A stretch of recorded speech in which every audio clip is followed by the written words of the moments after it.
Hello guys, once again welcome back to my channel. ಎಲ್ಲರಿಗೂ వనకం. అందరూ ఎలా ఉన్నారు? నేనైతే చాలా బాగున్నాను. చూసారా ఎన్ని చాక్లెట్స్ ఉన్నాయో. సో అవన్నీ డిఫరెంట్ కలర్ పేపర్స్లో ఇట్లా కలెక్ట్ చేసి పెట్టారనమాట. సో ఇదంతా మా ఆఫీస్లో పెట్టారు, చిన్న స్టాల్ ఇది. ఎందుకంటే అది ఇది స్పెషల్ డే ఉండేసరికి దానికి రిలేటెడ్గా చాక్లెట్స్ అనేది పెట్టారు. సో అందులో ఏ ఫ్లేవర్ ఉంది ఏందని చెప్పి ఆమె ఎక్స్ప్లెయిన్ చేస్తుంది మొత్తం. సో అందరూ గుమ్ముగూడారు, ఏమేమి చాక్లెట్స్ ఉన్నాయి, ఏమేమి ఫ్లేవర్స్ ఉన్నాయని చెప్పి కొనుక్కుందామని చెప్పి మా ఫ్రెండ్స్ కూడా కొన్నాం, అంతా చూద్దామని చెప్పి వచ్చారు. కానీ మస్తు కాస్ట్లీ ఉన్నాయి. బయటతో కంపేర్ చేస్తే ఇక్కడ స్టాల్స్ ఆఫీస్లో ఏ స్టాల్స్ పెట్టినా ఫుల్ కాస్ట్ ఉంటుంది అనమాట. సో దానికి డబుల్ రేట్స్ ఉంటాయి. సో అందుకని చెప్పి మేము ఎక్కువ ఇంట్రెస్ట్ చూపించాం కొనడానికి. బయట కొంటే ఇంకొంచెం తక్కువ రేట్లో వస్తాయని చెప్పి. బట్ చాక్లెట్ చూసాక మన సాగారు కదా, కొనాలి కదా అని చెప్పేసి లాస్ట్లో అయితే ఒక్కొక్క చాక్లెట్ కొనుక్కున్నాం. చాలా బాగున్నాయి, టేస్ట్ కూడా.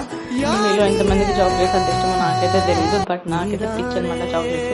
కానీ పింపుల్స్ అవుతాయి, బట్ తినాలి కదా, మనకి ఇష్టం కదా, సో తప్పదనమాట. సో చూడగానే